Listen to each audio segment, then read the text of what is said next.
In the beginning was the Word, and the Word became God. All right, my name is Wayne Barbosa, and this is just a few-minute clip, just to give you an idea of what CapeVerdean.net is all about. It's the first of a mini series that will be going on for the next 4 years. Starting with teaching people how to use the channel of symbolism, because that's what the word is. The word will take you from a picture to an understanding. If I say cat, you will see the cat. If I say cat, calico, you see calico. If I say Siamese, you see Siamese. If I say dog, you see another picture. So words say pictures, pictures say words. In my speech given back in 2003, I think it was, the ambassador from Cape Verde, Cabo Verde, where I'm from Cape Verde. These are little islands off the coast of West Africa. This is where the slave trade began. Many Portuguese and Cape Verdean cultures think that the Cape Verdean baskets that were produced during the slave trade were just a mixture of Portuguese and Africans. And the truth is, they were selective with their women, and the women were selective with the children that become slaves, and these women would be staying home to be taught whatever the father's skill was, whatever the mother's skill was. The mother had skills that go way back into motherland, Cape Verde, motherland Africa, because that's the breast of Africa. These islands are actually the tips of mountains that once rose very high, and people didn't live there, of course, but during a cataclysm, it sunk, and all the land mass sunk. And the people that survived are called Histos, which is sea people. And these are descendants that eventually became the Phoenicians and New Orleans that really settled Cabo Verde hundreds of years before the Portuguese and the Spanish got there. Now, the Spanish and the Portuguese settled in Cape Verde around that time of the beginning of slavery. They had a settlement that even Henry the Navigator tried to conquer and overthrow about 4 or 5 times, and he attacked it because it was a strategic point close to America. And everybody wanted to come to America because there was gold, elements, and these elements gave them power. Now today we fight against principalities and powers. And the most important part is that somewhere along the line we forgot about the Creator, the planet, and the things that are important, the natural things. And we've come to the point where we worship the dollar. We don't even have the gold and the silver that goes behind it. In fact, the federal government isn't even a government bank. It's a private bank. And we need to know a little bit more about money. We need to know a little bit about words. We need to understand that we're slaves. If we don't know, then we're ignorant. And ignorant is an opportunity for anybody to be enslaved by another people. Now I've come to an understanding after 61 years, and after 13 children, and grandchildren, and great-grandchildren, that I'll never stop being a soldier and warring against this hypocrisy that we now live in, because I know what it is to be free.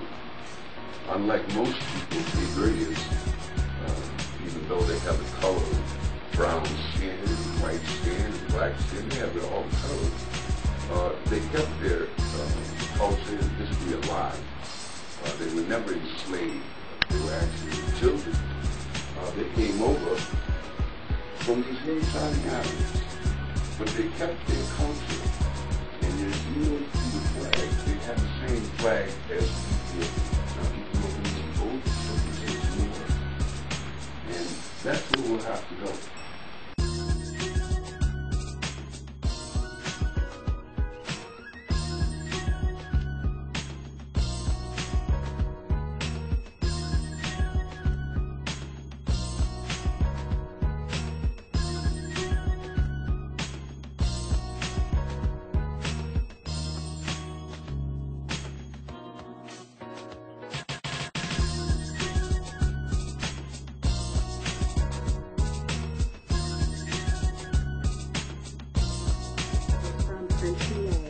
beast. Hang on.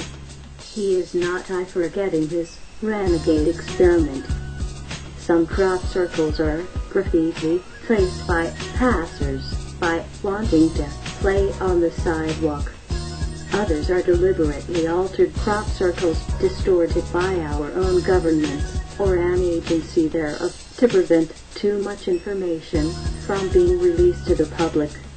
The world of man is being bombarded by signals of the ongoing war. Memory jogs in the form of movies, books, magazine ads, comic books, advertisements, and commercials are a daily occurrence, visible if only men will look and listen. Will it be disturbing to mankind? Yes. But the farm must not be disturbed. No one wants the farm destroyed. And, since it's attending beasts, mankind may stampede in the upcoming solar system wars, and thus may cause destruction to the farm. The beast must be controlled. Implanting a mind control device would be desirable, but unfortunately is highly impractical. If a control device in the brain is not feasible, and then an external device placed in the immediate proximity of the brain is a viable alternative.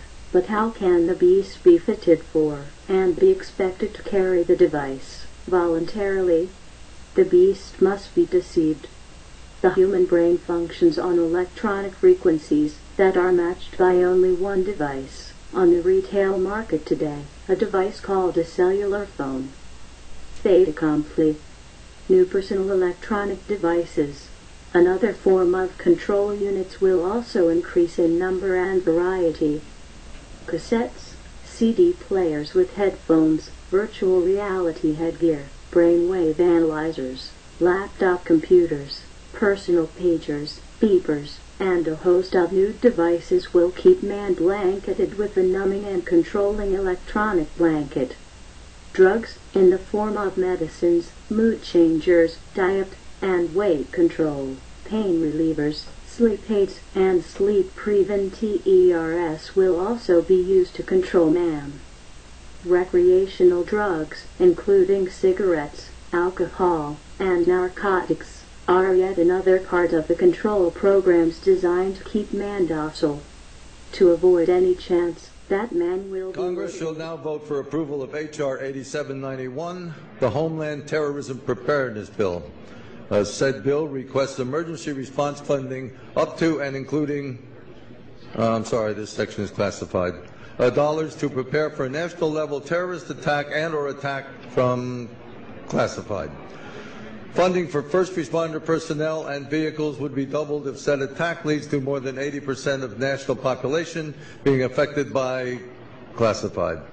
This funding shall commence in conjunction with the first attack on classified, or the first large-scale outbreak of classified, dependent upon which comes first.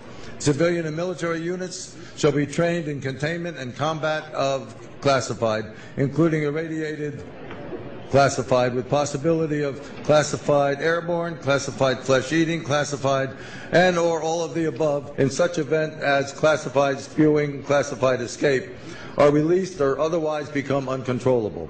Air Force units may also be directed to combat said classified due to their enormous size and otherworldly strength. Should event occur in urban areas,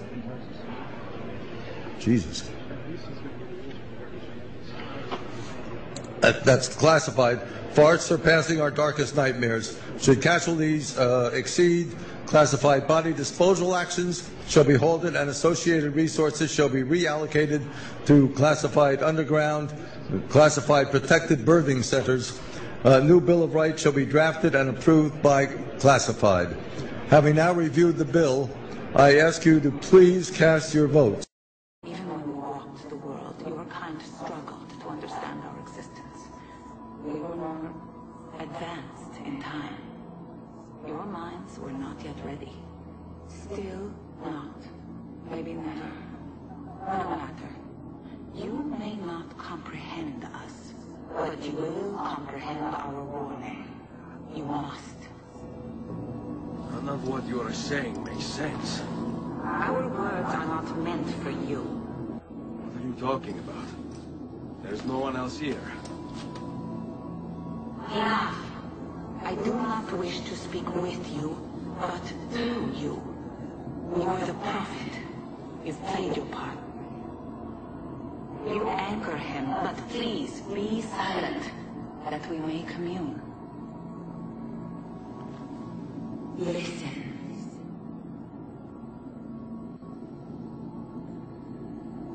When we were still flesh, our home still whole, your kind betrayed us. We who made you. We who gave you life. We were strong, but you were many, and both of us craved war. So busy were we with earthly concerns, we failed to notice the heavens. And by the time we did, the world burned until naught remained but ash. It should have ended then and there. But we built you in our own image. We built you to survive. And so we did. Few were our numbers, your kind and mine. It took sacrifice, strength, compassion. But we rebuilt. And as life returned to the world, we endeavored to ensure this tragedy would not be repeated. But now we are dying, and time will work against us. Truth turned into myth and legend. What we built, misunderstood. Let my words preserve the message and make a record of our loss. But let my words also bring hope. You must find the other temples, built by those who knew to turn away from war. They worked to protect us, to save us from the fire. If you can find them, if their work can be saved, so too might this world. Be quick, for time grows short, and guard against the cross, for there are many who will stand in your way.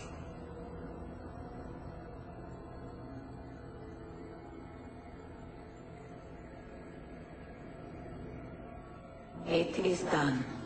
The message is delivered. We are gone now from this world. All of us. We can do no more. The rest is up to you, Desmond. What? Who is Desmond? I don't understand. Please, wait. I have so many questions.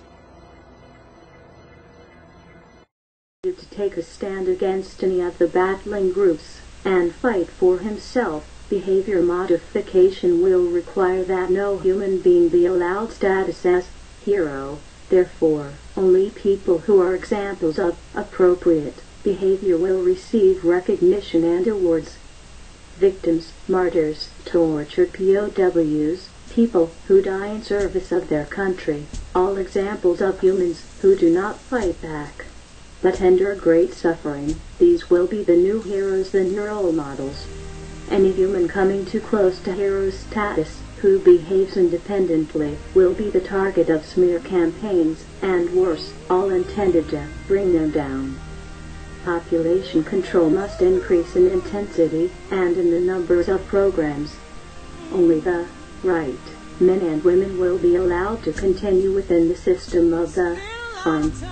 Disappearances and abductions, particularly of women and the youngest children, will increase. Thinning out undesirable populations will increase. New mysterious airborne diseases will be developed. Present-day medical treatments will be a thing of the past, minimally effective, if at all. The HCNTA breakout, the Hentia lizards. A coincidence. Obesity will increase, passivity will become desirable, and sexual dysfunction will increase in males. An increase in electronic transmissions will cause most female menstrual cycles to shorten from 28 days to near 25-day periods. To maintain control of mankind, NASA must be eliminated, or at least severely restricted in its scope. Men must stay stranded on planet Earth. The search for intelligent life must not be continued, it must be abandoned. A false claim of discovery may be made, but the end result must reaffirm the futility of such a search. The stage is set. The war's engaged. Eridu is the prize, man is the servant. So long as man seeks salvation out there, he paves the way for beings vying to become his overlords. Man UFOs, either they exist, or they do not. If they do not exist, then the story you have just read, the tale of gods and worlds, rebellions, and takeovers, is but the rantings and ravings of a demented storyteller. If they do exist, then why is our government so vehement in its denial of their existence? There are more photos and videotapes of UFOs than of a natural phenomenon scientists call. I'm going to talk about the pineal gland because it's a big subject. I hear a lot of people talking about it, and talking about it should stimulate it also because of Shaktipat. But you're free to go look that up on Wikipedia, what that is. Basically is a calling down of energy from the solar plane, and when someone is able to do it, then they can affect your pineal gland intravenously by listening to them talk in meditation. So let go of all expectations, let go of all that. Don't have any idea of who you are. Don't hold this image in your head of who you are. All of these things create the matrix, this mental blockage that keeps your pineal gland from opening. This pineal gland is direct spiritual soul connection to higher planes. It is a stargate, a portal, all this stuff that people have been saying anecdotally on YouTube from secondhand information. I am confirming to you, it is a stargate, it is a portal. You can access higher dimensions with it. It is direct connection to your higher spiritual self. It is a doorway into every dimension of consciousness. The world around you is not physical. There is no physical world and spiritual world. It all is spiritual. It all is energetic. This is just a lower frequency, lower vibration. I've heard a lot of people talk about pineal gland in terms of dreaming or DMT or all these other outside things, they're external things. You know, you're expecting something external coming into you like DMT, and then some chemical reaction making you do what? Chemicals. Why do those chemicals do what they do? Chemicals are only energy like everything else. You will see visions with the pineal gland. You will see things. When you close your eyes, sometimes deep in meditation, after that you've acquired this light to you. By the way, the pineal gland glows. It glows. Mine is glowing blue right now, and people that have come to the meditation group have begun to start glowing also. This is magic what is happening here. If you're listening to this, you're welcome to come to a meditation group and you can start to experience this for free. I'm not trying to trick anybody. This is completely open, speaking from my heart. So again, it's nothing external like chemicals that the pineal gland is producing to do this. You are a direct link to all things, your consciousness. The way I think of it, it's kind of like the projector for what's happening around you. If you imagine this world around you is similar to like the TV, and you're the remote control. Your pineal gland is like the remote control, like the buttons to change which channel is around you. Because you're interacting through the pineal gland to create this experience that you're having. So the pineal gland is like a holographic interpreter. Also, I went over this a couple times that the stargate that is in your pineal gland is basically emanating as, or is manifested as, a sun, a million, jillion times smaller than we can imagine, because it's everything. It's underneath all things. Man has one other option. He has the right to claim the world of Eridu for his own. Yeah, also, like Tinton Toby said, it's also a transceiver source. Yes, absolutely. If you're feeling tingling in your pineal gland right now, perhaps it's because as the we are empire linked together of the through this also. ARIN. This is a telepathic link Continues between to all be more simple. things. Instead of using genetic materials of an If you go around somebody when your pineal gland's open, by Prince and you just be silent, still in your mind, and you don't have any image of who you think you are, any expectations of the world, any definitions, judgments, you just observe without any judgment. You begin to feel other people's emotional states. Begin to feel their feelings. And they will definitely feel your feelings. You'll have the ability to bring this peace to wherever you go, like it says in the Buddhist axiom. Man cannot wrest the throne away from extraterrestrials if man denies it's even exist. So long as man accepts overlords and gods, he accepts an existence of servitude. When man finally remembers that his kingdom has been taken away, when man finally looks to himself as his own overlord or god, then, and only then, will man be free of vets and gods. The author asks the reader to investigate for himself or herself the information presented in these papers. Accept none of it. Challenge all of it. Decide for yourself if the words of Bhakti are true. You are your own God. You are the master of your destiny, if you can remember the truth. Pursue your passion. It is your key, your gift of the feather. We are not alone. The astronomers are wrong. The scientists are wrong. They are here, but we cannot see them, because they hide. They hide in plain sight. We are their servants. We are their slaves. We are their property. We are theirs. End of Part 1. Robert Morning's Sky Terra to the Hidden History of Planet Earth. Continued Readiness. Our galaxy is the home of billions of beings, star races as varied as the stars themselves, but each race born of the same evolutionary formula. From the first spark of life to the birth of the single cell, from the splitting of the cell to the formation of simple-celled amoebas, and then to highly complex water creatures, from the first large fish are beings to the emergence of land creatures. Each race of star-eye peoples has essentially followed the same path, from simple cellular structure to complex humanoid, such is the norm of our galaxy. Humanoid is the rule, not the exception. Star races are descended of reptiles, insects, birds, and other forms of life mankind could not begin to imagine. Two races of star beings monopolize the history of our galaxy and our Earth. In the 9th sector, one of the oldest star races is the reptilian ARIN. Descended from dinosaurian ancestors, the ARIN queens have created the single most powerful galactic empire in this sector of readiness. Possessed of warriors of unmatched ferocity and bravery, referred as the MK or MG, the ARIN empire was unequaled in power and size. Millions of years of countless battles had honed the war sciences of the ARIN empire to near perfection. New methodologies had been developed.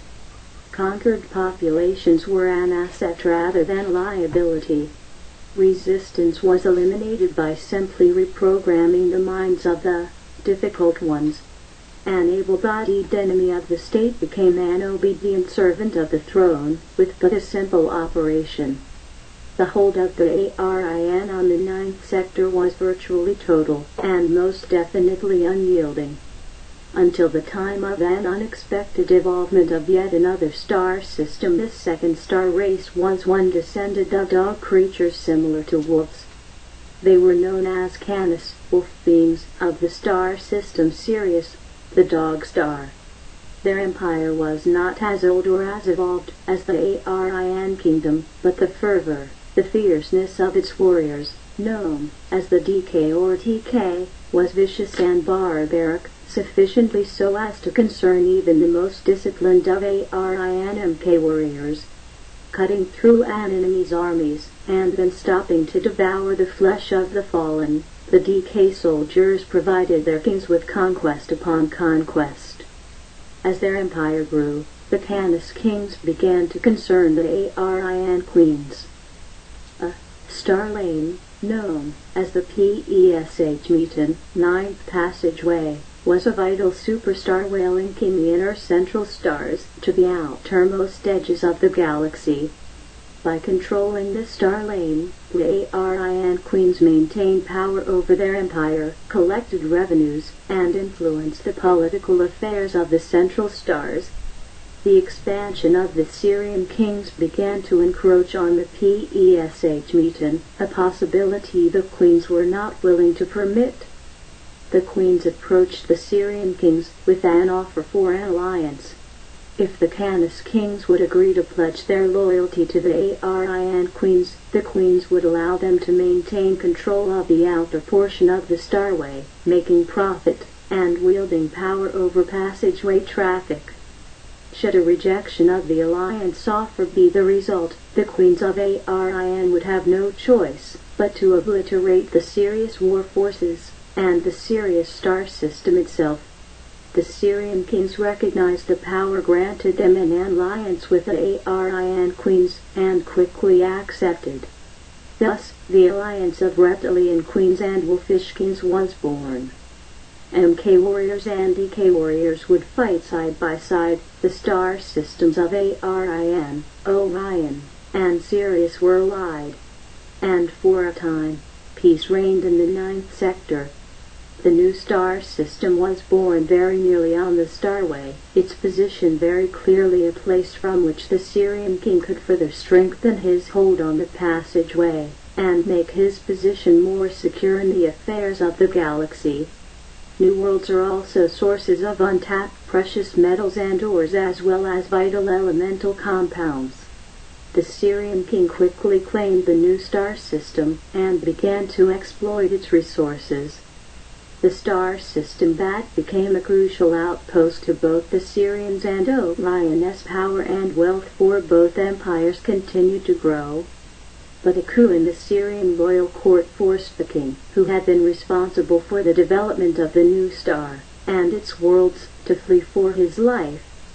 Residents of the new solar system eagerly greeted their benefactor, granting him haven. And in his colony outpost, the king continued to develop the worlds and moons of Bad. Striking up an agreement with the Orion queens, the king agreed to pay tribute to both the Aryan and Canis thrones in exchange for his safety. Though the new Syrian king, An, wanted the death of the deposed king, he was forced to obey, to accept the agreement forced upon him by the queens. And again, for a short time, peace reigned. The way of conquerors demands constant vigilance. Power is not bequeathed, it is taken, or lost. Such is the way of both Orion and Syrian empires. The king or queen who is caught sleeping will most likely remain asleep forever. The death of the deposed king in the outpost worlds gave the Syrian king reason to rejoice. His long-time hated rival was gone. But the grandson of the now silent deposed king, an angry young prince, ascended to power, and with him came the Great Rebellion. Lord Ziyu, known as Ziyuzi, threw out the Syrian king and the DK warriors. The loyalty of the bad peoples and an uncanny knack for battle permitted the Lord King Ziyuzi to win against the faraway stars of Sirius. The golden age of an ancient god Ziyuzi on Mount Alambuzi, Olympus, was at hand. But time would work against the young king. The forces of both the Orion and Syrian empires would join against him. The solar system bad would suffer the full force of the warships and their weaponry. Every trace of the rebellious and upstart Lord King Ziyu would be eliminated. Entire worlds and their peoples were destroyed. Moons and their small colonies were being demolished. The wrath of the king was merciless and total. There would be no remains and no prisoners. The golden era of Ziyuzi was over. Millions of years later, King An would dispatch his son, a Genesis scientist, to rebuild the destroyed worlds. much-needed resources, and the strategic value of the outpost star system was far too important to allow it to remain dormant. Through the efforts of the young prince, one planet was brought back to life. The young Genesis creator brought the atmosphere back to life, the seas once more filled with life and movement. Plants, trees, and flowers appeared on surface lands, creatures were hybridized, life once again walked on the world given up for dead. ERIDU rose from the ashes. Workers and technicians came with their families, cities flourished. The recovery operations for precious metals, ore, and elements began to thrive. Settlers came from many parts of the Ninth Sector to become residents of the New World. The young prince continued to fabricate new creatures to inhabit the planet, one, an ape-beast hybrid. Its one and only purpose was to serve the lords and masters, to slave in the fields and mines for a heavenly empire needing precious metals and elements. Such was the fate of the beast. Syrian kings, princes, and princesses came to govern over the new worlds. Jealously, greed and the way of conquerors came to be part of life on ERIDU. The young prince creator, the Genesis scientist, who had rebuilt the world, was removed as Lord of Dominion. The empire, the sustaining of the very system itself, was paramount. The creation of life, experiments exploring the potentials of a new creature, would have to be set aside. And so the young prince was replaced by his own brother as the Lord of Dominion. And so to the saga of the beast, the enlightenment and the enslavement of man continues. The Ieyasu Prince found the beast in the garden at the center of the bioagricultural complex. The creature would be the key that would undo Enlil's dominion on ERIDU. The beast could mate only under the strictest of conditions, and only with a specifically selected partner. The genetic breeding programs had to be carefully controlled. The empire depended on workforces composed of subservient and obedient laborers. The angry prince decided to shake the very foundation of the new colony outpost. He would reveal to the beast the secret knowledge of the gods. Mating could be engaged in at any time, and for the sheer pleasure of it. While the slaves must place labor before all else, the lords placed pleasures above all.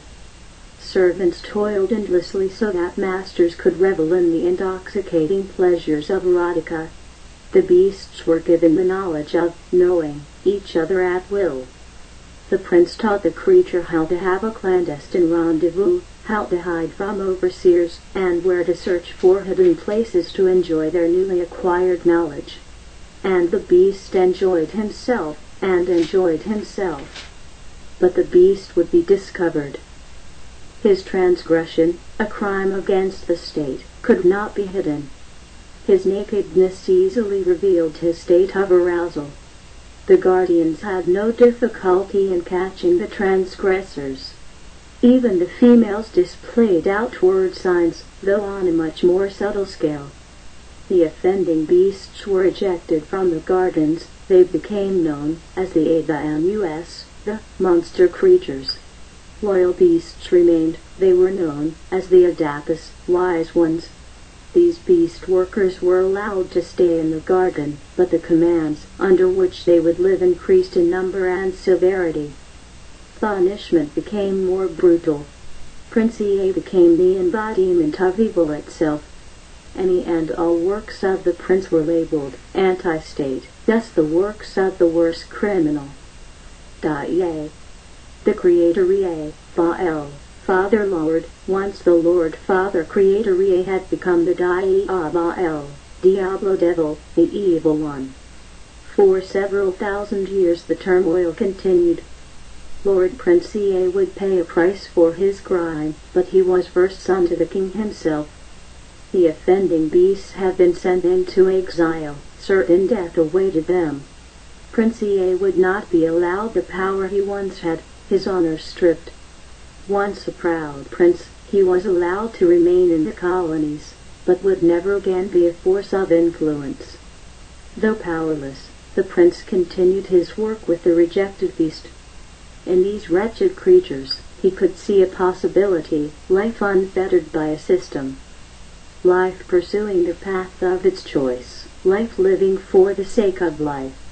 Instructed to create special schools to teach the loyal minions of Prince Enlil, in the secrets of the sciences, the beaten Prince EA began to build a brotherhood, those who would become the administrators and priests of Lord Enlil.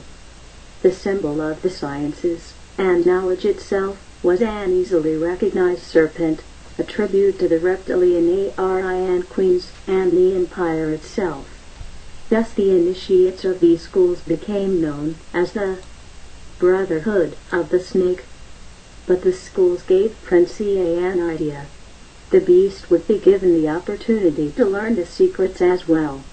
Secretly the prince held meetings with the beasts in the hillside caves. The caves became known as the TCHELUS, the word place of the word or teachings. Over the many years of seemingly endless travail, the Kois, CHERUSH/Shirish/church, gave hope to the beast. Stories of the lost paradise were often spoken of, but the memories were so distant that they had become vague at best. Schooling of the beast began with simple lessons in survival, cooking with fire, and hunting. Creating shelter, making simple traps, and avoiding the dangers of the wilds. The beast learned and began to pass his skills on to his young. To the pleasant surprise of the prince, some beasts were able to learn quickly and eagerly sought more knowledge. In excited anticipation, the prince began to instruct the beast in the hidden art he had begun to teach in Enlil's mystery schools. And the creature learned. The cave meetings remained secret. The beasts, who showed promise as teachers, became known as Easu wise ones, or children of Ea/children of the serpent. The symbol of Prince Ea, a Genesis scientist, was a pair of serpents, not the single serpent of the Brotherhood. Prince Ea himself, I was called the Lord Serpent, or the Serpent. He was thus to become the serpent seducer in Eden. The Easu began their missions to teach other creatures what they had learned from the Serpent Prince. As they made their way into the wilderness, Prince Ea stood proudly. They had learned and had become teachers in their own right. The Easu could help lead the way to a life of free will. But Prince Enlil learned of the hidden schools and immediately implemented his own plans. Dispatching loyal beast hybrids created by his own Genesis scientists, Prince Enlil infiltrated the cave schools. Masquerading as Easu, Enlil loyalists created their own Cheerios, confusing the beasts and creating dissension. The Prince of the Word was pleased with his minions. They had confused the creatures. With the false Easu words, the beasts could no longer understand nor communicate with each other. It was no more than babble. The false Easu smiled, the true Easu wept. The takeover had been successful. Lord Prince Marty UK, first son of the reviled creator god Ea, had become the one and only sun god Ra. The SHETIL Hazards had reprogrammed all remaining subjects on ERIDU. The rebel SSA queens of the ARI underground worlds had given support IARDUK with the understanding that SHETIL Hazards would become the administrators of the new empire. They had done their job well. Marty UK would keep them around for a while. With their memories gone, the beasts were loyal and very eager servants. Other Syrian family members also gave faith and allegiance to Ra. They too had lost their memories. And so it was that the empire entered a glorious phase. Everyone aspired to the same goal, to praise and serve the sun god. The mystery schools became the source of priests who had but one thought, to praise the Lord Ra. from whom all things, all beings, all wisdom had come. The secrets of the galaxy and the universe came through the mouth of Ra. And so too, the Cherosh became targets of the Lord Ra, and the Sheti. Where once the teachings were those of Lord Prince Ea, now they were of Ra-leg US Ra/words of, place of the words of Ra. Ra-leg/religion. Here too, the purpose of the priesthood and brotherhood was to perpetuate the confusion, and keep the truth away from both beasts and Syrian lords alike. Where once all beasts and Syrian subjects were forced to praise the Syrian lords, and ultimately give greater honor to the Aryan queens, Lord Ra, with the approval of the Rebel queens, began to systematically remove all traces of the Mother Goddess' presence. Henceforth, the Omnipotent One was a male, the Sun God Ra himself. Males would dominate every aspect of life. It was time for females to relinquish their exalted place of power. The Sheti lizards, with their cousin Henta lizards, were originally recognized for their uncanny abilities with stone-cutting equipment. Using their sound cutters and heat beams with incredible accuracy, the lizards with robot-like precision could produce stone structures that needed no mortar or binding agent to keep them together. These creatures, Sheti and Henta lizard hybrids, crucial to the ministration of Lord Sun God Ra's empire, were the original stone masons. The Sun God had become the one and only God King. But the king was concerned with the lizards. They had become too powerful. No aspect of the empire was untouched by their hand, no position of administration was devoid of a Sheti/Henta presence. With care and secrecy, the Sun God Ra attempted to shift the wealth and power away from the lizard controllers, but to no avail. It was too late. The Sheti/Henta and Sata rebels seized the empire, with no battles, with no weapon fire. They simply shut everything off. The Sun God could not communicate with anyone. The Sun God could not issue orders. The Sun God could not rule. The Sun God was undone. With little recourse, the once and only king fled in his starship back to the heavens. The Sheti lizards changed nothing. The empire continued functioning as it had before. Though the subjects of ERIDU had been programmed to forget their history, the acceptance of one omnipotent God would not be altered. It served quite well the needs of the lizards. They assumed the role of the Lord of the Word Enlil. They took over the role of the Lord of Creation Prince Ea, and they set up all institutions which would govern man, his life, and his destiny. The Sun God was gone. The lizard kings were in charge. Mystery schools were closed by Thutmose, remaining open only to a select few. Only the stonemason offspring could participate. In every corner of the realm, the Masons would control the secrets and hidden knowledge of the universe. Syrian descendants of the original Nibiru lords became a target for the new empire. Their wealth and power, inherent birthrights, began to be stripped away. They are viewed as potential threats to the state. The Nibiru/Hebrew, are treated as undesirables and are enslaved by the empire's new order. The stage for Exodus is set. Moses, an Nibiru, Hebrew, child, is set adrift in a river. An attendant to the princess, daughter of the pharaoh, finds the child floating in the reeds. She rescues him and takes to the princess. The royal maiden takes him to her chambers and raises him as her own. Grown and a young man, Moses has an opportunity to study in the mystery schools. He learns the ways of the Masons, but is taught to believe in one God. In time, Moses discovers his true identity.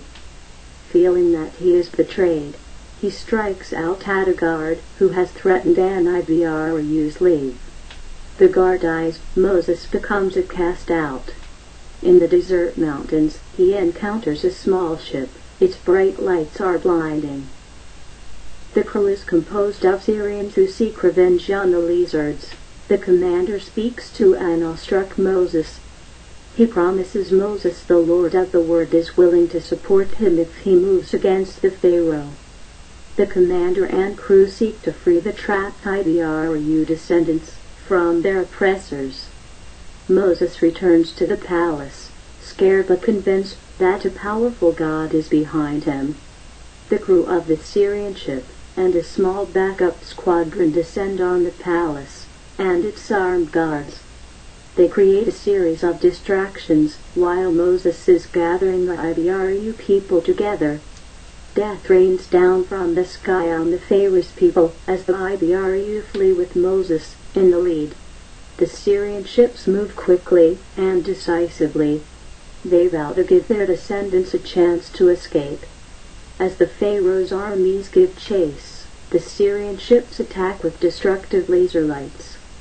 With one final effort, the starships part the waters of the sea which blocks the exodus.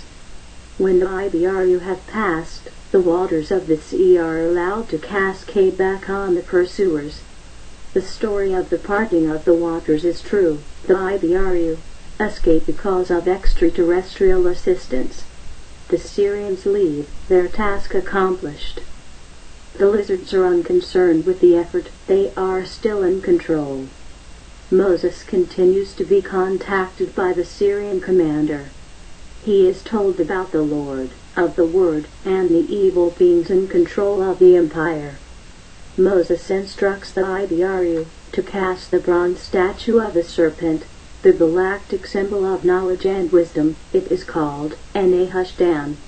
It is a sign to the Syrians' king and the Orion queens that the IBRU remain loyal to the true Lord of the Word.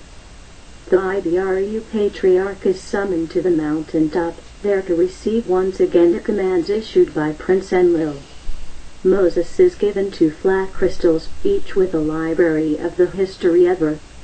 Moses brings the crystals down and orders his followers to create a gilded box to house the crystals. When placed in the ark, the 2 crystals become active and become a communication device. 2 handlers come too close and touch the ark when it is powering up. They short-circuit the box and destroy the crystals. The commander cannot afford additional crystals. Moses, feeling responsible, punishes himself, vowing not to proceed into the promised land when the IBRU arrive. His followers believe God has punished Moses for his killing of the guard. The Exodus has caused a new empire to search out ships from Sirius or Orion. The commander and his squadron are in jeopardy and are forced to leave.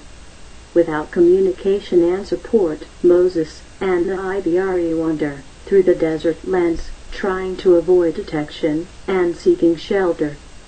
A parched arid land is found where the tribes decide to settle. The lizards believe the IBRU are not worth pursuit. They leave them to die in the desert. The IBRU descendants, tired and hungry, carve out niche where they will hang on. Regions of what is now India. Though once Syrian loyalists, they are known as the Aryans. Light-skinned and possessed of a warrior's blood, they move south towards the plateaus. Well-schooled in Syrian secrets, they establish mystery schools of their own.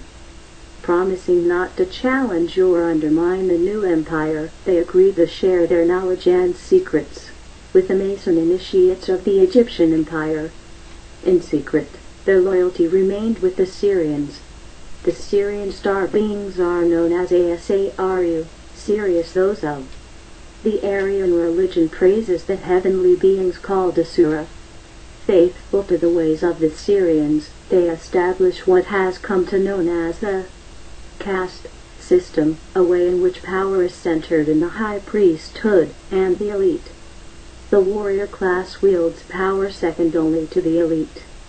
The administrators follow, with the beastly undesirables at the bottom of the hierarchy. Obedience is stressed. Faithful execution of one's duties will be rewarded in the future lives. A search for spiritual enlightenment is discouraged. Only service to the gods is the way to heaven. A replica of Syrian ways, Hinduism is PORJ. Though confused and misdirected, the Aryan religion uses the symbol of the combined empires of Sirius and Orion as an emblem of its own. When the Aryan queens and the conqueror kings of Sirius joined in alliance, they adopted the sign of the swirling star galaxy as their mark. The four-armed galaxy I mark was called SSS.USSS. Swastika. The lizard administrators watched with wary eyes, but did not interfere with the Aryans' effort to establish themselves in ERIDU. Additional religions in ERIDU did not concern the reptiles. Confusion worked to their advantage. Cut off from heavenly support, no ERIDU faction was a threat. The lizards were in control. Syrian dark warriors who had once stood proudly beside an all-powerful sun god Ra were known as the Ra XM, Ra at the side of. Powerful and courageous, their memories removed, they leave Egypt to settle in lands on the northern shore of what is now the Mediterranean. Called Dakans, Heavenly Dak, or Drakans, they become known as Etruscans. They establish the land that will be called Italy. The Rhine begins to build their own empire.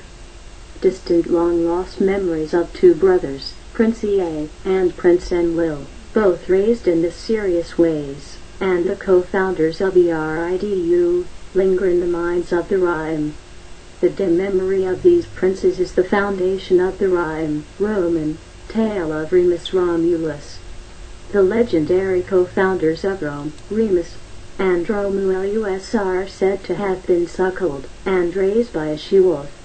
The Rhine leaders build a strong empire and begin to war with the Egyptians. The lizards are unconcerned. They have control and do not prevent Roman expansion.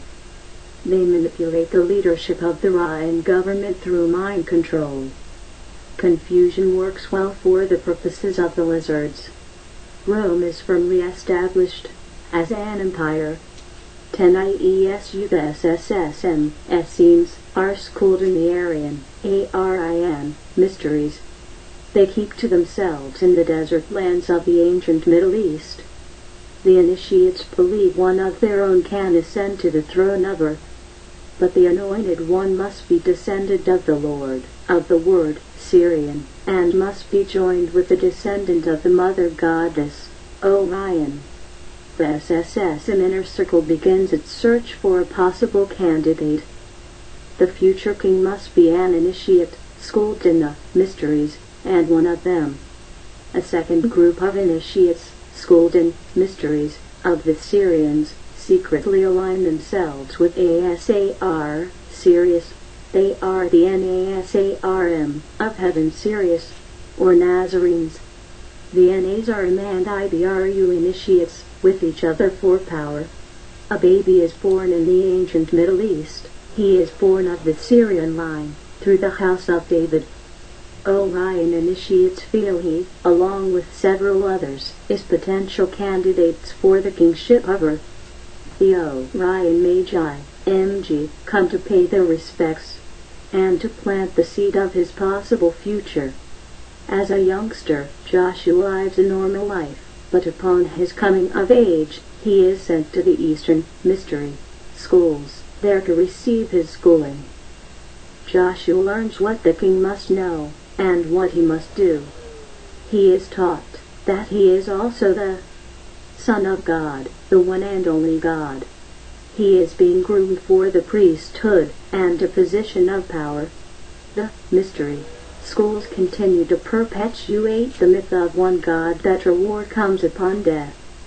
Salvation is based upon service to the church, sacrifice of self, and unwavering faith. The foundation of the Lizard Empire is based upon an unquestioning obedience and lack of challenge to God, for in fact, the lizards have assumed the place and guise of God. Joshua becomes an initiate, but finds himself questioning that which he has been taught. Something is not quite right, and a feeling that there is more than what he is being told haunts him. Vague memories race through his mind, feelings, thoughts of blasphemy, and sacrilegious topics flood his very being. He seeks the solace of the desert. Perhaps there the uneasiness will abate. He feels he must cleanse his soul. The desert is lonely at night. Joshua is nervous.